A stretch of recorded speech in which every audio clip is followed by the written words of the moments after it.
अगर आप बाइनेंस में फीचर्स करना चाहते हैं या कर रहे हैं और आपके लॉसेज हो रहे हैं तो इस वीडियो को आपने लास्ट तक देखना है, क्योंकि इस वीडियो में आपको इस तरह की टिप्स एंड ट्रिक्स बताऊंगा जिनको यूज़ करके आप मैक्सिमम अर्निंग कर सकते हैं, ज़्यादा से ज़्यादा पैसे कमा सकते हैं और आपके लॉसेज कम से कम रहेंगे एंड इवन आप उनको जीरो तक भी लेकर आ सकते हैं कि आपका कोई लॉस ना हो।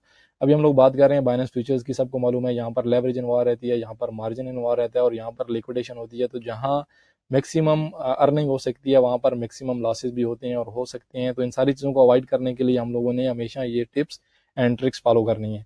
सेकेंडली एक बात बताते चलूँ, सबको मालूम है बहुत ज़्यादा इस तरह के ट्रेडर्स हैं, बहुत ज़्यादा इस तरह के लोग हैं जो जॉब नहीं करते बल्कि फुल टाइम ट्रेडिंग करके अपनी ज़रूरत ज़िंदगी को पूरा कर रहे होते हैं। अपने घर में बैठे अपने मोबाइल से या लैपटॉप से वो लोग डेली के अर्निंग कर रहे होते हैं ट्रेडिंग से। सिमिलरली हम लोग भी अगर बेसिक को समझ लाएं, जो जो स्ट्रेटजीज हैं, जो टिप्स हैं ट्रिक्स हैं, इनको अगर हम लोग फॉलो करेंगे तो हम लोग भी ऐसे ही अर्निंग कर सकते हैं डेली बेसिस पर। तो विदाउट फर्दर ड्यू हम लोग टिप्स की बात करते हैं। फर्स्ट टिप है आपके पास कि आपने हमेशा जो अच्छे कॉइन्स हैं उनकी सिलेक्शन करनी है ट्रेडिंग के लिए। अभी मैंने वीडियोस में देखा है बहुत ज़्यादा बंदे आपको बता रहे होते हैं कि जो कॉइन 24 आवर में गेन कर रहा होता है आप उसमें एंट्री ले लें, या फिर जो 24 आवर में गिर रहा होता है आप उसमें एंट्री ले लें। ऐसा आपने कभी भी नहीं करना।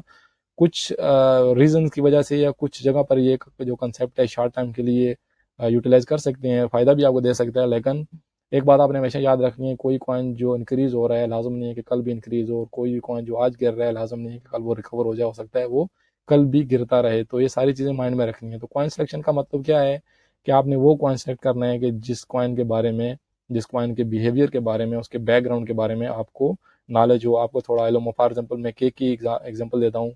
अभी केक का बिहेवियर, केक की जो फ्लो है वो मुझे मालूम है कि केक कैसे मार्केट में फ्लो करता है, केक कैसे, इसका बिहेवियर कैसा है। ये सडन पंप एंड डंप वाला कॉइन नहीं है बल्कि मार्केट के साथ मूव करता है।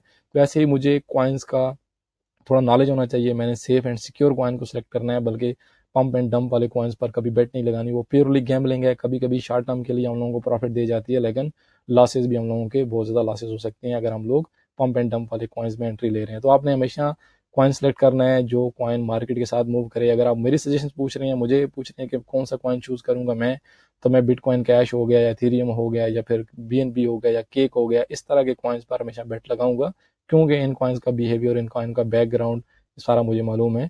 तो इस बेस पर मैं सिलेक्शन करूंगा। सेकंड, आपके पास ऑप्शन क्या रहता है, कोई भी कॉइन है उसका कोई इवेंट आ रहा है, अभी न्यू अपडेट आ रही है और आपको मालूम है उस कॉइन के बारे में, तो आप उसको चूज़ कर सकते हैं। आप सेकेंडली मेरे पास क्या टिप है या मैंने क्या ट्रिक फॉलो करनी है, वो है ट्रेडिंग स्ट्रेटेजी। अभी मेरी ट्रेडिंग स्ट्रेटेजी मुझे मालूम होनी चाहिए कि मैं किस बेस पर ट्रेडिंग कर रहा हूँ। अभी ट्रेडिंग स्ट्रेटेजी क्या है, आपके पास स्काल्पिंग है, आपके पास इंट्राडे ट्रेडिंग है, आपके पास स्विंग ट्रेडिंग है, बाय एंड होल्ड वाली पोजीशंस है। तो मुझे मालूम होना चाहिए कि मेरा पर्पस क्या है।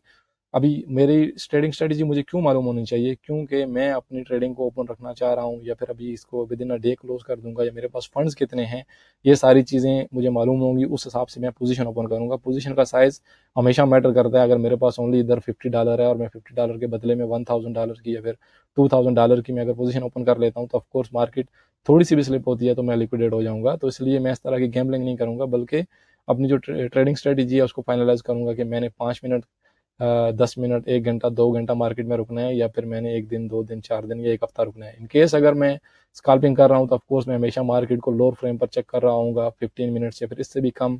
मतलब कि आप 5 मिनट में, 3 मिनट में, डिफरेंट डिफरेंट एंगल्स में आप मार्केट को चेक कर रहे होंगे। बट हमेशा आप स्काल्पिंग में मिनिमल जो आपके पास टाइम फ्रेम है उसमें यूज़ करते हैं। फॉर एग्जाम्पल ये देखें कि किसी बंदे ने अगर स्काल्पिंग करनी चाहिए तो भी हमेशा ये थोड़ी छोटी छोटी मार्केट की जो मूवमेंट आ रही होती है, प्राइस का वेरिएशन आ रहा होता है, इसको यूज़ करके ट्रेडिंग की जाती है। ऑफ कोर्स ये प्रो टाइप ट्रेडर कर सकते हैं। स्काल्पिंग बहुत ज़्यादा रिस्की रहती है, इसके लिए हमारे पास अच्छी स्किल होनी चाहिए। लेकिन अगर हम लोग स्किल्स की जगह जो बिल्कुल बेसिक्स है वो सीख जाएंगे और छोटी छोटी ट्राई एंड ट्रायल बेसिस पर अगर हम लोग ट्रेडिंग स्टार्ट करेंगे, तो हमारा जो ट्रस्ट है, जो हमारा कॉन्फिडेंस है वो बिल्ड हो जाएगा और हमको मार्केट की समझ लग जाएगी कि हम लोग कैसे ट्रेडिंग करें, कैसे डिसीजन लें। तो आपने हमेशा अपनी जो ट्रेडिंग स्ट्रेटेजी है उसको फाइनलाइज करना है कि आप स्काल्पिंग करना चाह रहे हैं, आप इंट्राडे ट्रेडिंग करना चाह रहे हैं, आप स्विंग ट्रेडिंग करना चाह रहे हैं, या फिर आप बाय एंड होल्ड वाली पोजीशन में आप एंटर लेना चाह रहे हैं जहां पर आपकी पोजीशन हफ्तों या फिर महीनों ओपन रहे। ये सारी फाइनलाइज करने के बाद आपका जो पोजीशन साइज है आप एक्यूरेटली आप डिसाइड कर पाओगे। अभी मैं अगर ये केक वाली पोजीशन है, मैं सोच रहा हूँ 2.91 पर है, मैं 5 पर इसको सेल करूंगा। इसका मतलब है 5 पर पहुंचते पहुंचते 1 महीने भी लग सकता है, 2 महीने भी लग सकते हैं, और उसके दौरान मार्केट गिर कर हो सकता है $2 तक भी आ जाए या $1.8 तक भी आ जाए। क्योंकि यहाँ पर देखें जो नी रेसिस की जो रेजिस्टेंस बन रही है $2.8 है। अगर हम लोग थोड़ी बड़ी टाइम फ्रेम में चेक करें, क्योंकि जब भी मैं वीकली कैंडल्स की बात करूंगा या डेली कैंडल्स की बात करूंगा तो उसका मतलब है कि मैं बाय एंड होल्ड या फिर एटलीस्ट स्विंग ट्रेडिंग की बात कर रहा हूँ। तो मुझे मालूम है कि यहाँ पर हमारे पास $2 पर लिक्विडिटी है, बहुत ज़्यादा लिक्विडिटी है। हो सकता है कि ट्रेडर्स या वेल्स मार्केट को पुश करके यहाँ तक भी ले आए, इन वर्स्ट केस सिनेरियो $2 तक भी गिर सकती है। तो उस हिसाब से मैं अपना रिस्क मैनेज करूंगा, मेरे पास उतना मार्जिन होगा, या अदरवाइज मैं उस तरह के stop losses and take profit use करूंगा। तो सेकंड आपके पास टिप थी ट्रेडिंग स्ट्रेटेजी। अभी थर्ड है आपके पास एंट्री पॉइंट। अभी मैंने फाइनलाइज कर लिया कि यार मैंने एक दिन के अंदर अंदर मार्केट से निकलना है, 2 दिन के अंदर निकलना है, या फिर मैं इंट्राडे ट्रेडिंग कर रहा हूँ, तो उस हिसाब से मैंने एंट्री पॉइंट लेना है। सबको मालूम होना चाहिए, कोई जितना मर्जी प्रो ट्रेडर हो, कोई जितना मर्जी एक्सपर्ट हो, जितनी मर्जी बड़ी वेल हो, वो लोग ऐसे नहीं कि अभी केक सेलेक्ट कर लिया तो यहाँ पर आकर मार्केट में एंटर हो जाएंगे या फिर यहाँ पर आकर लिमिट सेट कर लेंगे। ऐसा कभी भी नहीं होता है, बल्कि हमेशा वो मार्केट में एंट्री के प्राइस, यहाँ पर देखें अभी कॉइन इसकी जो प्राइस है वो नियरली इसका जो रेजिस्टेंस जोन है, नियरेस्ट जो रेजिस्टेंस जोन है उसको टच कर रही है।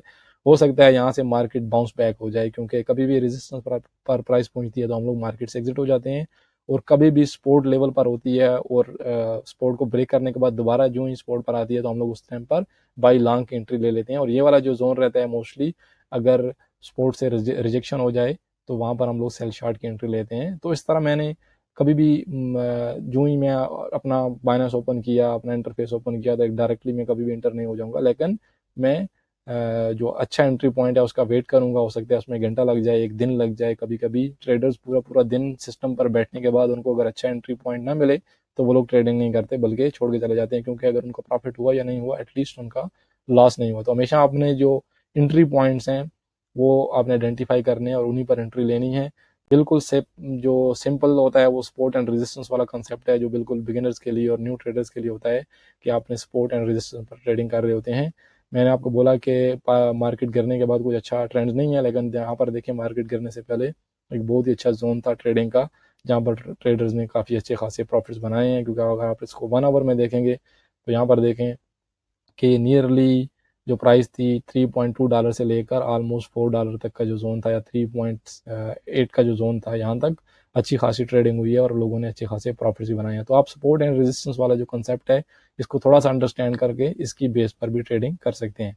अभी आपके पास फोर जो ट्रिक है या टिप है वो है आपकी रिस्क मैनेजमेंट। मैंने ऑलरेडी आपको सेम टॉपिक में बता दिया कि आपने अपना जो रिस्क है उसको प्रॉपरली मैनेज करना है। अगर आपके पास ओनली $100 हैं तो आपने कभी भी $1,000, 2,000 या $4,000 की पोजीशन ओपन नहीं करनी, बल्कि आपने अपने रिस्क को प्रॉपरली मैनेज करना है, मार्जिन को मैनेज करना है, और उसी के साथ ही साथ आपने जो स्टॉप लॉस है वो हमेशा यूज़ करना है अपनी पोजीशन में। हमेशा आपने स्टॉप लॉस यूज़ करना है, लेकिन स्टॉप लॉस यूज़ करने के लिए भी आपके पास नॉलेज होना चाहिए, क्योंकि कभी कभार ऐसा होता है कि स्टॉप लॉस को हिट होकर मार्केट उधर से रिवर्स हो जाती है। फॉर एग्जाम्पल यहाँ पर देखें, अगर ये जोन में कोई बंदा ट्रेडिंग कर रहा था ये जोन में, तो वो सोच रहा था कि उसने मैं इधर अपना स्टॉप लॉस यहाँ पर लगा देता हूँ, या फिर ये लेवल में अपना स्टॉप लॉस लगा देता हूँ, क्योंकि नियरेस्ट जो आपकी सपोर्ट थी और जो लिक्विडिटी जोन था वो इस प्राइस पर था। अगर उसने यहाँ पर स्टॉप लॉस लगाया तो क्या हुआ, मार्केट आई, यहाँ से स्टॉप लॉस हिट किया और उसके बाद मार्केट दोबारा रिकवर हो गई।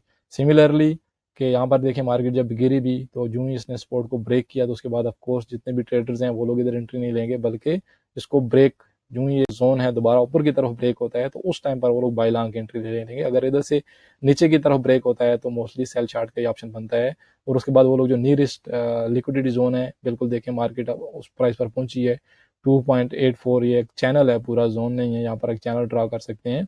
ये पूरे का पूरा जोन एक लिक्विडिटी जोन है कि जो मोस्ट एक्सपेक्टेड था कि ये वाला जोन ब्रेक होने के बाद मार्केट ये जोन तक भी पहुंचे, क्योंकि बहुत ज़्यादा लिक्विडिटी पड़ी हुई है यहाँ पर। तो आपने इस तरह अपने जो रिस्क है उसको प्रॉपरली मैनेज करना है, स्टॉप लॉसेस लगाने हैं, टेक प्रॉफिट्स लगाने हैं, और उसके बाद आपने कम से कम पोजीशन साइज रखना है, ताकि in case of any unwanted जो सिनेरियो है उसमें आप अपने जो रिस्क है उनको प्रॉपरली मैनेज कर पाएँ, या फिर डीसीए अगर आप करना चाहता है कोई बंदा तो वो डीसीए कर पाए। एंड लास्ट आपके पास ऑप्शन क्या है, या लास्ट जो आपके पास टिप्स क्या है, वो आपका बैकअप प्लान। बैकअप प्लान का मतलब ये है कि इन केस हम लोग श्योर नहीं है कि मैं इधर एंट्री ले रहा हूँ, यहाँ पर ये वाला जो पॉइंट है इस पर मैं एंट्री ले रहा हूँ, और मुझे आइडिया नहीं है कि यार मैं बाई लॉन्ग की एंट्री लूँ या फिर सेल शॉर्ट की एंट्री लूँ। तो एज अ बैकअप प्लान अगर मैं एंट्री लेता हूँ तो मैं बिल्कुल मिनिमम एंट्री लूँगा। उससे होगा क्या, अगर फॉर एग्जाम्पल मैं इधर बाई लॉन्ग की एंट्री लेता हूँ और मार्केट इधर से गिर जाती है, यहाँ तक आ जाती है, इस लेवल तक हो जाती है, तो मेरे पास बैकअप प्लान ये था, मैंने मिनिमल एंट्री ली कि मैं यहाँ से दोबारा DCA कर लूँगा, क्योंकि यहाँ पर देखें ये बहुत बड़ी लिक्विडिटी है इस जोन में। ये जोन तो ऑलमोस्ट ब्रेक हो गया था कल, और अभी आज भी ब्रेक हो गया। अभी ये जोन में बहुत ज़्यादा लिक्विडिटी है, तो अगर मार्केट यहाँ तक पहुँचती है तो उस टाइम पर मैं DCA करूँगा दोबारा, थोड़ा सा और साइज अपना पोजीशन का इंक्रीज करूँगा। लेकिन ऑल इन वाला कंसेप्ट नहीं है, गैम्बलिंग नहीं है कि पूरे के पूरे फंड में लगा दूंगा, बल्कि मैं फिर भी अपने पास प्रॉपर रिस्क मैनेजमेंट और प्रॉपर जो मेरा मार्जिन है उसको मेंटेन करूंगा। और अगर इन केस यहाँ से मेरी जो डायरेक्शन थी, मैंने बाई लाइन की, मार्केट ऊपर चली जाती है, इस अगर $100 भी नहीं भी मिले मुझे, $5 भी मिले, $10 भी मिले, तो प्रॉफिट हो गया।